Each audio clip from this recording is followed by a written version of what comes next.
At Sierra, discover great deals on top brand workout gear, like high-quality walking shoes, which might lead to another discovery. 40,000 steps, baby. Who's on top now, Karen? You've taken the office step challenge a step too far. Don't worry, though. Sierra also has yoga gear. It might be a good place to find your zen. Discover top brands at unexpectedly low prices. Sierra, let's get moving. When did making plans get this complicated? It's time to streamline with WhatsApp, the secure messaging app that brings the whole group together.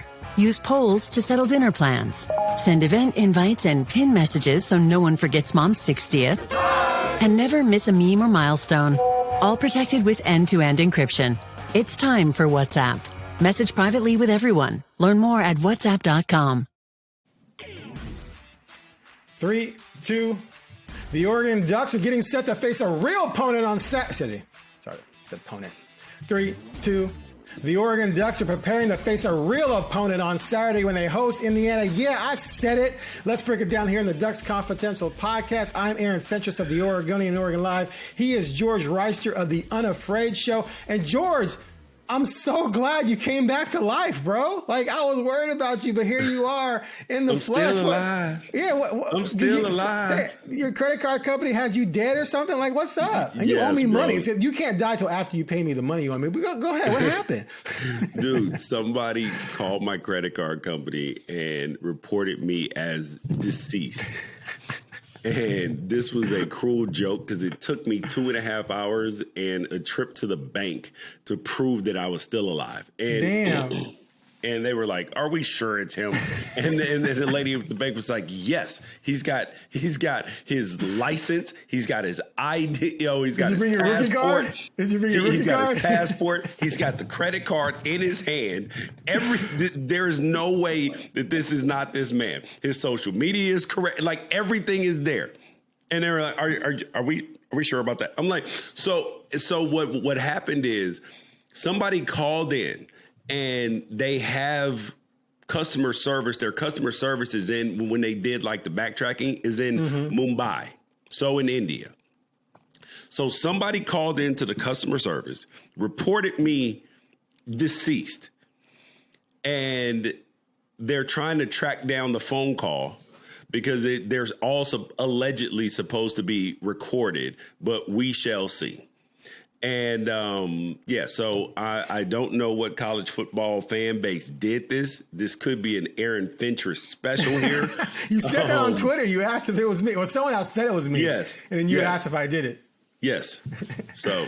and I said, it could be true because I murder you every day on the Ducks Confidential podcast. But oh my God, bro. you must be a dad joke extraordinaire, buddy. Oh yeah, no. When you cry, how old are you? 44. So late 40s, like around 50 is when it just becomes bad. You just go off the deep end. And the thing is, they all sound hilarious in your head. So there's no longer that filter. My daughter thinks that I have, like when we were riding back from a volleyball game the other day, she was reading off dad joke. Well, it was like, why didn't the elephant cross the road, or like, and you give the answer to the joke. And she's like, how do you get the answers to these jokes? I'm like, because I think outside of the box. I'm like AI, I adapt. And she was like, the funny part is I'm on a website called Corny Dad Jokes. And I was like, all right, whatever. All right. Yep. Today's episode of the Ducks Confidential podcast is brought to you by Travel Lane County, an organization that promotes travel and tourism in the Eugene, Cascades, and Coast region. Ducks fans can learn more about this organization at www.eugenecascadescoast.org. All right, George, I said it at the top of the show. This is now the real game because Penn State lost to UCLA. So that game is not meaningless, but it's way in the past.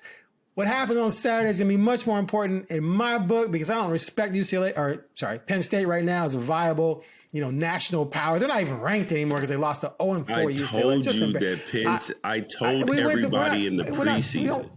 I know. Okay, go ahead. What'd you tell us in the preseason? They were overrated. But they weren't that overrated. Yeah. They shouldn't have lost that game.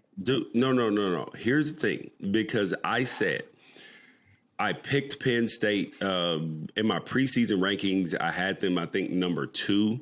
But I also said at the same time, I was like, I do not believe in this Penn State team. The reason why I'm putting them number 2 is because they got a third-year starting quarterback. Both their backs are back. Good offensive line. The defense is good. Stable coaching situation. They have every single thing possible, and they will find a way to screw it up. So they're sitting at number 2 because of all those things, because they make viable sense. But understand that this will not happen.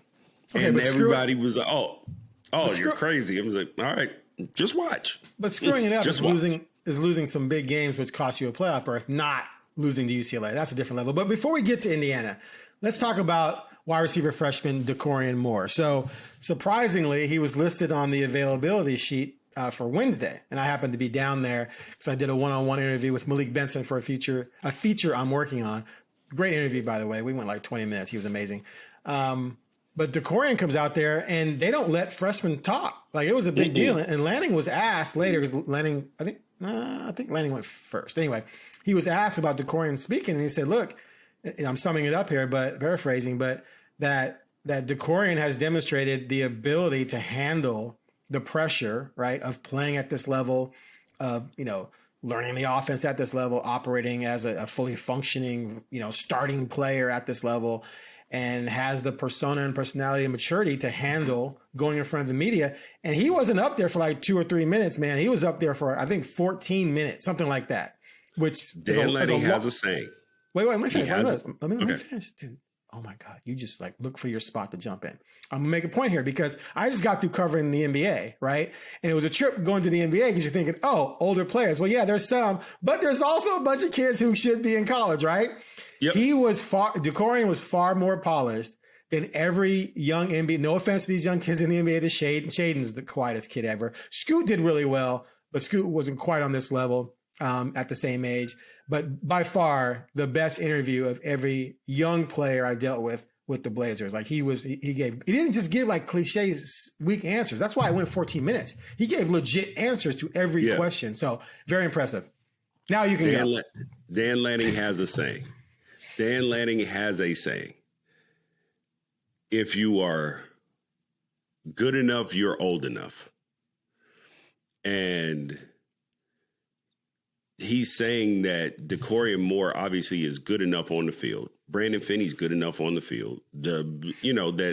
All these guys are good enough on the field. But you also, to be in front of the media, because that presents a whole different animal because you have to be mature enough to be able to handle the tough questions, to be able to know what to answer, to what not to answer. And they do a very good job of media training these kids. Like, this is not just an accident. He didn't show up media ready on that level. Of course, he's a mature kid because it takes a level of maturity and discipline to be able to play early, right? And talent, of course. But you also have to be trained on, and you have to be hit with tough questions, bad questions, and understand how to react in a way that's going to not only paint yourself in the right light, but paint the team, the coaching staff, everybody, and be able to handle those type of questions in those moments. Absolutely. I've covered college sports for a long time. You get some guys who are out the gate really good, like Arion Springs, one of the greatest, kids I ever covered. Like, that guy came out the gate, just fun personality, but he just had that kind of personality, right? That was just him. And then you get quiet. Like, Dennis Dixon was super quiet, right? Early on, he got better. Someone like Anthony Simons has just grown tremendously over the years. But to come in as a freshman and be that confident and that assured of yourself was just impressive to watch. So good for him. All right, let's get to the game here. Let's do these 3 words. We usually do that to review a game, but there was no game this week to review. So my 3 words for this game are gotta prove it, meaning I'm soft on a Penn State win. I just am. That UCLA loss was hideous. So that doesn't mean the win was, meaningless for Oregon. It was a big win. But I'm like, okay, it took you double overtime to beat a team that just lost to UCLA. Now, that's not fair. We all know. I mean, for example, Team A beats Team B, B beats C, and everyone thinks that A should beat C, right? That doesn't work that way. We all know that sports doesn't work that way. And that a sporting event is just one. Other factors. I know. And George, we went over that in the last podcast. We're not going to bury that. We understand it. Regardless of the other factors, it was a bad loss no matter what. So now Indiana, Indiana is probably the best team remaining on the schedule. Although UW could be tough at the end, USC is going to be pretty good rolling in here, but this is probably the toughest game. So you need to go out there and prove that win wasn't soft, and that you can take care of business against this team. All right, what's your 3 words? Prove that, Aaron. You don't need to prove. Okay. What are your 3 words? That your win is not soft. Because the thing is, it doesn't matter whether it matters in terms of perception. No, it doesn't, because it doesn't matter what Penn State does from here on out. If you are Oregon and you take care of your own business, it doesn't matter what anybody else does. If Oregon goes out, beats Indiana, and then Indiana goes and loses two more games, who cares? Because you take care of your own business. And I think that's the difference in a mature team and a team that is focused on the outside noise, because that's why it's the Ducks versus them. It's the Ducks versus the standard and not the opponent. Because if what the opponent does actually matters, then now you're subject to all the forces around you. And you have to, it's just like if we're both married, Aaron, and we both have kids. So as a father, as a husband, all of these things, if I'm constantly like, oh, my wife this, my kids this, and everything is subject to what they do and everything else, then I have no control over my own life. So I say, all right, if something bad happens with the kids, something with the wife, I look at it as, I'm like, okay, this is my fault on some level, because I got to set the standard. I got to lead better. I got to do this better or that better, because it doesn't matter, because everything else will fall into place if I take care of the things that I'm supposed to take care of. And that's the way I look at football, in the same way. Okay. We're talking about 2 different things. As I said on our other podcast, as I said on Talking Ducks, at the end of the day, you just have to win your games you play. And then the perception of what that win means, of course, it doesn't mean anything. But if we're talking about just the perception of the team and where it is in terms of how it sits nationally, this game is important. I mean, if you lose it, clearly that's a problem.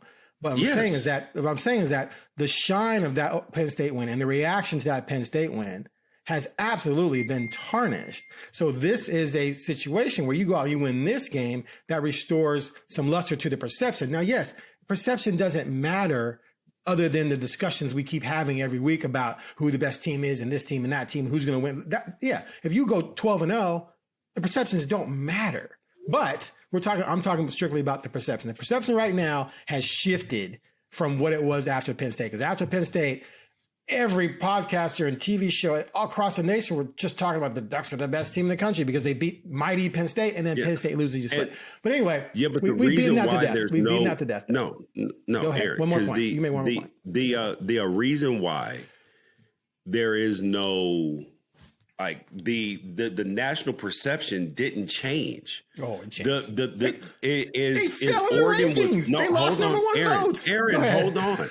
Go ahead. Aaron, no, the perception didn't change. The issue was that Miami went out and played a ranked team in Florida State and dominated them.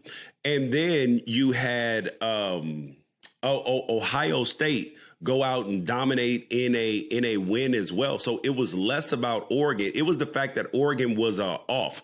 If Oregon had played last weekend, if they had played Wisconsin and won 44-18, they wouldn't have lost first place votes. That's the point. This is an out of sight, out of mind thing. It happens to teams every single week when they are idle. This happens every single week in college football. You're so close to the sun that it feels like a bigger deal than it actually is. I'm sorry, I got to be the common sense guy. There's no doubt they lost votes and lost some luster with UCLA, with Penn State falling out of the top 25. Of course, Miami beating Florida State matters. I'm not saying that doesn't, but anyway, we've beaten that to death. It doesn't matter. Let's move forward. All right, Indiana's offense. So you've made it clear in other podcasts that, Indiana has a good offense, but they're going to face a defense like they haven't seen. The front seven's going to be a monster for them, the speed, the height in the secondary. But let me just real quick, just go over some of what Indiana brings to the table here. So they rank 5th in the nation in yards per game, 538. Oregon's 9th. And this is not a knock on Oregon because that's just, that's just how games go. It doesn't mean that you're better. It's just, Indiana's 4th in scoring at 48 points per game. Ducks are 6th at 46. The rushing offense is 5th at 268. But here's something that's funny about the rushing offense thing. Hold on, I got to call this up because I thought this was kind of hilarious. Let me get a screenshot of this. If you look at the top rushing teams in the country, like none of them, except for Oregon, could be considered, let me read the list to you. Navy, Florida State, which is obviously good, but not great. Missouri is doing well, but no one considers them a contender. Army, West Point, then Indiana, Jacksonville State, Old Dominion, Air Force, Utah, James Madison, then Oregon, then Memphis, Michigan, Texas State. So the rushing yards per game can be completely overrated, but still, they do run the ball very well. They're led by Roman Hemby, but also Kalen Black in the backfield, 2 really good running backs. Oregon is 11th. Oregon's 11th in rushing, 240. Mendoza is the quarterback. Fernando Mendoza is 2nd in passing efficiency at 197.8. Moore is right behind him at 183.5. Both are around 1,200 yards and about 72% completion. But Mendoza, 16 touchdowns to 14. For Dante, again, splitting hairs, each has 1 interception. Wide receivers Elijah Sarrett and Omar Cooper each have 400 yards and 6 TDs. And with all that, they love them some RPOs, man. Woo! They love them some sticking the ball in the running back's gut and deciding to throw the slant or throw the screen or throw the hitch. And they take advantage of people a lot. Bryce Betcher talked a lot about this week about you gotta keep your eyes right. You gotta watch that quarterback. You gotta get back into your zone if it ends up being a pass. So with all that said, George, how do you think Oregon's gonna do? Not only with all that talent and all that clearly skill, but dealing with the RPO as well. Break it down for me. Fernando Mendoza is I lost you. Fernando Mendoza is an athletic quarterback. He is not Michael Vick. He is not, a threat in terms of a home run. He's not Nico Iamaleava running the football. He's a first down guy. And when you look at Indiana's rushing, 300 yards versus Old Dominion. We should all be terrified about that. 300 yards versus Kennesaw State. 300 yards versus Indiana State. Now, 300 yards versus Illinois, you're like, that could be something. And then when you watch the film, you're saying, Illinois, I consider that game an aberration. Because when you look at what Illinois has done in every single other game, they were hurt in the secondary. They played so incredibly poorly that you can't even grade the game. Like they were getting lined up wrong. It was awful. And then, so 300 yards in the first 4 games. Then all of a sudden, you run against a good defense in Iowa. You rush for 104 yards on 39 carries, 2.7 yards a carry. That's weird. And Iowa ranks 4th in the nation in run defense at 69.4. Oregon's 38th, by the way, but again, semantics. But so you're like, that's a little weird. You know what I mean? That's a little bit weird. So now it begs the question, what is going to happen when you face a really good athletic defense? And the difference is that, and the matchups that you guys need to watch, Indiana's right tackle, which is the dude has a good punch. He's going to, if he punches you, it's good, but he has no secondary move. He gets his feet too tight. He is going to be, I've called him a fish. he is going to have, and their right guard, they are going to have problems on their hands. I'm letting you know that right now. Because there is I would say a slim to none chance, and slim don't live here, that they have success, that those two dudes have success against Oregon's front. Like that they win way more than they lose. I'm telling you that right now. And especially in pass protection. I believe that Indiana is a good football team. They have some players. I think the best players on their offense are clear to me. The quarterback, Fernando Mendoza. Then you got Roman Hemby, the running back. That kid's nice. And then you got Elijah Surratt and Omar Cooper as the wide receivers. They get the lion's share of the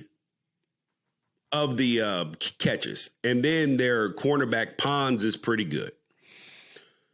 Now, I know that most people are looking at, like, there are people who have questioned Oregon's secondary. They're like, oh, they're young, especially at corners and Brandon Finney. When you watch the film, Brandon Finney, when he's into the boundary especially, the majority of time he's on an island. This is a freshman being put on an island regularly with great results, which is highly impressive. So I am very, very confident in this game and the turnout of this game, because Oregon has not been a team that has been turning the ball over. And if you continue that part of things where balls are accurate, you're not having tips and overthrows, you're not fumbling the football. Right. If you do those things, they will win this game handily. Like it will start out as a closer game, and then all of a sudden, like you'll see it. Second quarter, you'll start to see a little bit of separation. Third quarter, you could be like first quarter, you could see a 7-7 quarter, maybe a 10-7 quarter. Then at halftime, you might see 17-7 or 17-10. Into the third quarter, you could be 24 or 20 or 24, 31, 10. And then you could end up 17-38. 17-38. Damn. That's the score I got in the game. So okay. I think that is going to be the course of the game. I think that the weather is going to potentially be a little bit of an issue because it is predicted to rain a little bit during the game. And I think that always favors Oregon because they're used to practicing in that sort of thing. And there's no excuses. So I think that this is a good football team. Oh, and their defense. Well, yeah, that's the next segment. Okay, so once you get going, man, it's like we got to reel you in a little bit. Slow down, George. Slow down. You're jumping segments. Okay, so first of all, like you and Newman have kind of convinced me of that part of this. Like I see what you're talking about, and I compared it to Illinois last year. I think you brought that up too. I went to the Illinois game. I think it was parent weekend last year, and Illinois rolled in there number 16, right? And okay, this could be a good game. 2 series in, not only was it clear that Illinois couldn't match up, but it was clear they knew they couldn't match up. Like the way they called their play. Ohio State game last year to the Ohio State Indiana game. Oh, okay. Yeah. That's a great example too. So like it was, I'm just going back to Illinois though, but it was just obvious, right? It was like, okay, this is a good football team, but they can't match up. So I'm wondering but I don't think it's going to be like that. I do think Indiana does have some dudes and they have a better quarterback. So I do think they're going to keep it closer than you do. I mean, we'll see, but I do have, I'll give you my prediction later, but I hear where you're coming from on that.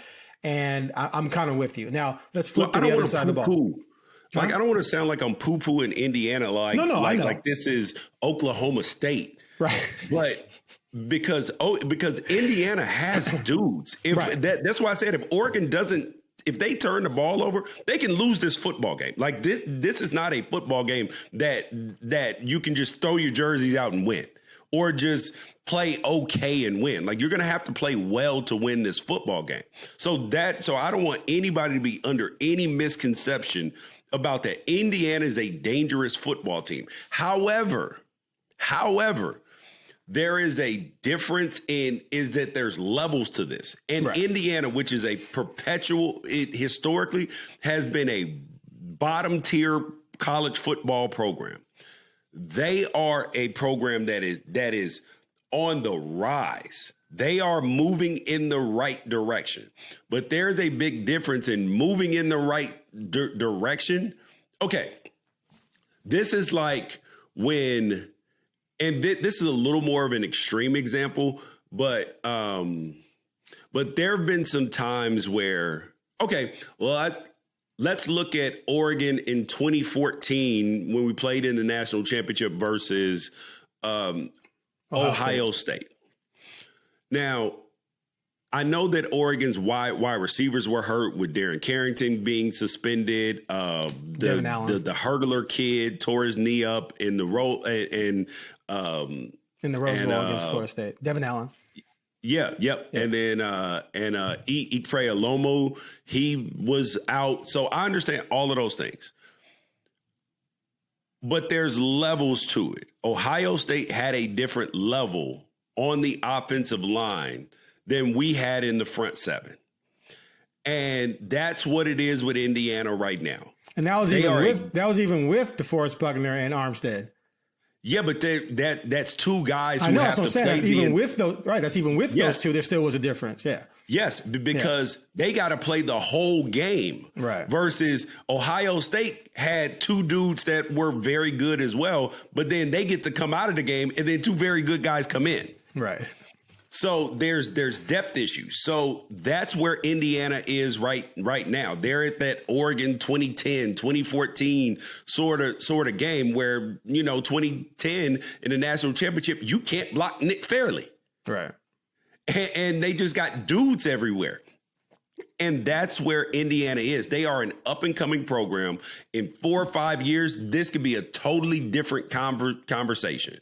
But where it stands right now, there's levels to this. Okay. So now Indiana's defense, they shut down Illinois quarterback Luke Altmaier. He's at 1,500 yards, man. 12 touchdowns, 0 picks. But against Indiana, 146 yards and 1 score.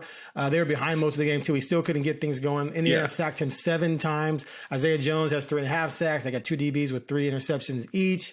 But again, same thing. They haven't faced someone like Dante. They haven't faced the speed at receiver that Oregon's going to put out there. And, Oregon doesn't have a bell cow running back, but it doesn't matter because they got a 4-headed monster that's racking up massive yards.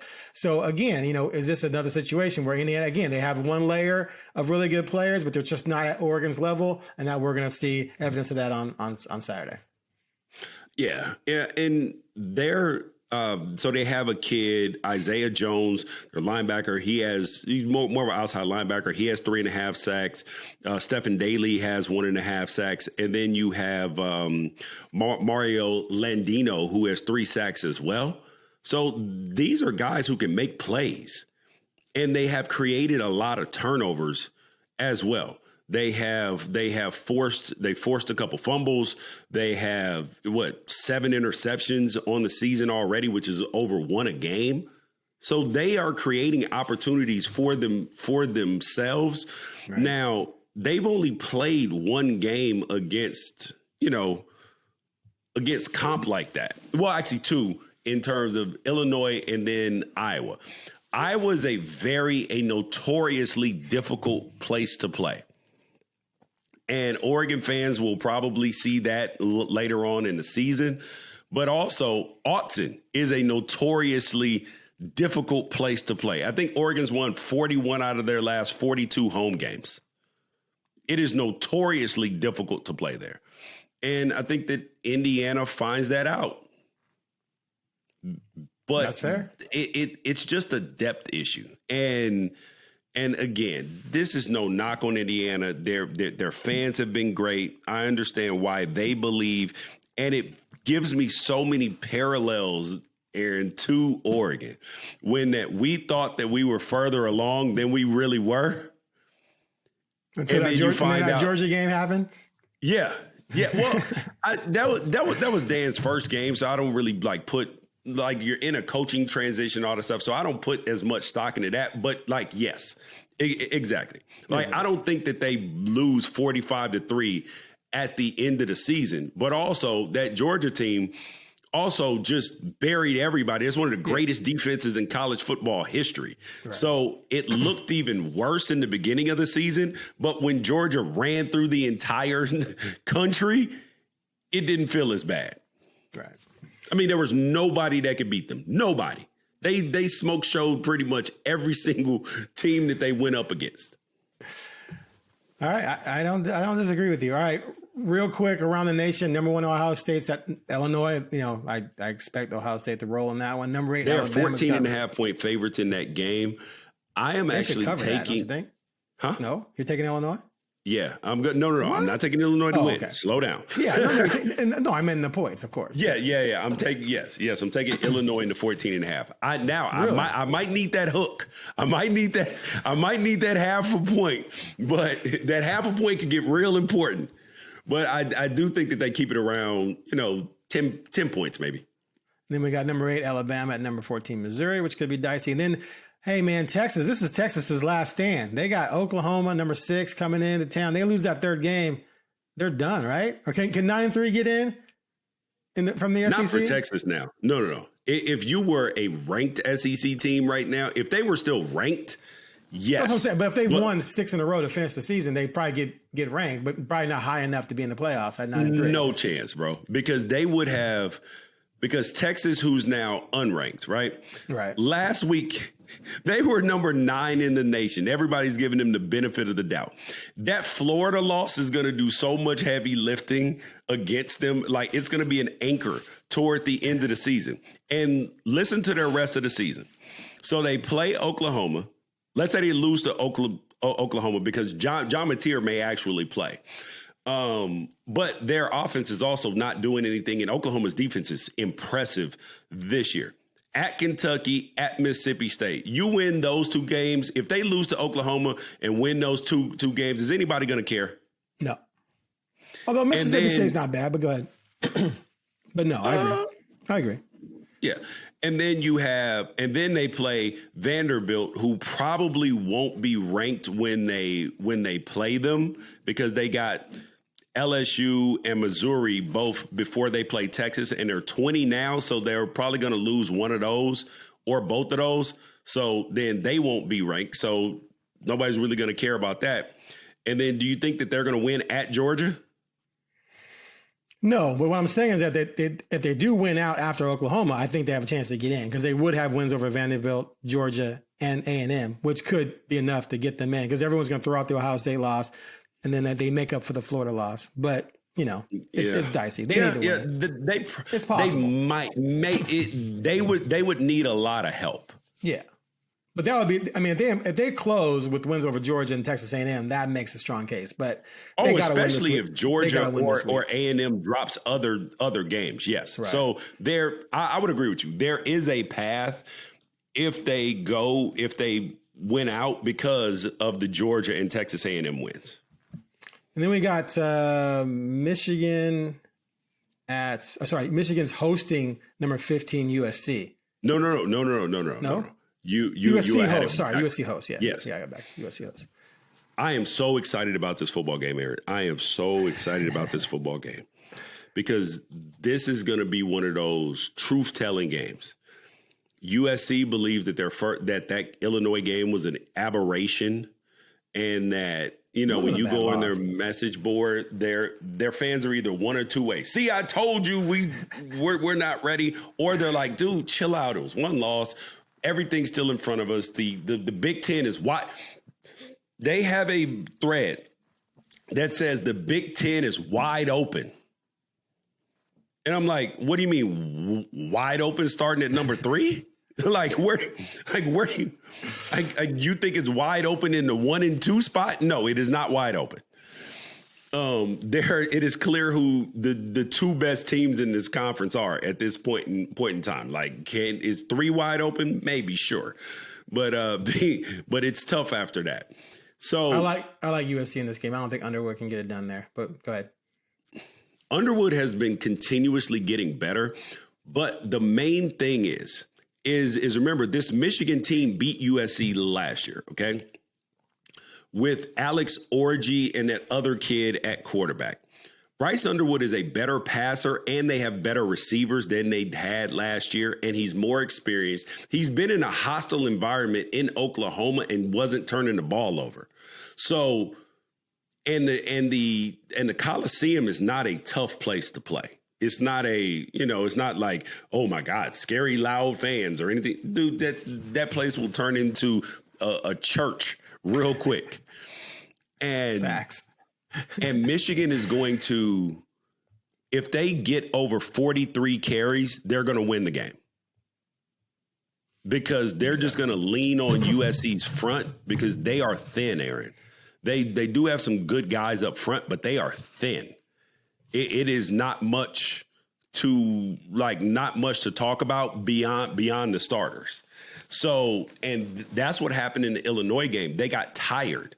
And Michigan, we've seen the way that they play football. They are going to lean on you. They are going to check your chin strap. I was talking to Willie McGinnis about this the other day because he said he was going to the game. He was like, "Listen, I don't love it because we're going to get our chin straps checked." And I was like, "You are right, because that's what Michigan does. This is Big Ten football. This is strap them up. You better be ready to go. And we're going to see what USC is about." And that's the thing I'm looking forward to, is to seeing if USC is really about everything that they say that they about right now. About that life. All right, let's get to our picks. Now, you've made it clear you've got what? 38-17, is that right? 38, 30, 17, 38. So your threat level is what, a 1 or 2? What's your threat level? No. This is a 3. Okay. All right. You can still beat up a 3, but also understand if you don't bring your A game, this can be a game, or you can lose the game. Like if Oregon brings their B- game, this could be a coin toss. If they bring their B+ game, they'll win. They bring their A game, smoke show. Well, I've got a threat level of 3.5. I went from 33-23 Oregon down to 30-26 Oregon, but now I'm back up to 33-23. I'm buying what you've been selling all week. I agree with you, but I do think it's going to be close. I think it's not going to be over until the fourth quarter. Oregon will make a play and they'll go up 2 possessions, and time will run out in the end. I do think it's going to be a competitive game, but I do think Oregon's superior. Serious question, because I'm like a scoregami guy. Do you know what scoregami is? How you get the scores? No. Oh, no. Okay, so scoregami. Google scoregami right now. Okay. Most people don't know about it. I found out about it about 2 years ago, and you can go like scoregami NFL. So there was just a score 2 weeks ago in the NFL that had never happened. So scoregami is all the scores, like how many games have finished with that particular score. So gotcha. There are games that haven't finished with particular score. So when you get it, it's like a cool nerd thing when scoregami happens. So, and you said 26, and I was like, how many times? I was like, I don't think we get 26 very often. I like to do that in my predictions. It's sort of like I got it from Chris Berman. Remember Chris Berman would come up with these weird numbers sometimes just to be funny when I was too young to notice that the numbers were weird, probably. Like I remember Chris Berman exactly, but I don't remember that part of it. Yeah, like he'd pick a game that was like a 3-point spread and like have, Buffalo 19 over Miami 18, like stuff like that, indicating that, Miami was going to cover but still lose, but make it 19-18 rather than making it, something real. 2017 or like 20, yeah. Yeah, 17-14. Yeah, so I was like, 26. But 26 is easy, though. 26 is not a big a deal. If you can get to 23, it's just another field goal. 23 is not abnormal. It's a bunch of field goals. It's 3 field goals. Yeah, that's a lot of field goals. 4 field goals. It's 4 field goals. Or you go for 2 and don't get it. There's a lot of different ways you can get to 26. Yeah, I'm just saying 20. No, there are ways, but 25 is more unusual. You don't have teams score 2 touchdowns and then kick 4 field goals, though. Usually that's not typical. But maybe they went for 2 and didn't get it. 25 is more unusual. 25 is an unusual number. That's more difficult to get to. Okay, I have to think about that. All right, so you got 38-17. I got 33-23. But most importantly, you're coming up here, which means we're going to meet for the very first time. That blew my mind. Did you even realize that? We've never met. All the times we've talked, you've been on Talking Ducks before. We've never met in person. Aaron, I did a show on Fox Sports Radio for 4 years with this guy named Dan Beyer, who you can hear on, he's with Doug Gottlieb. He's the like the second chair to him. And I did a show with him for 4 years. We both live in Los Angeles. And I did not meet Dan Beyer until the Super Bowl 1 year.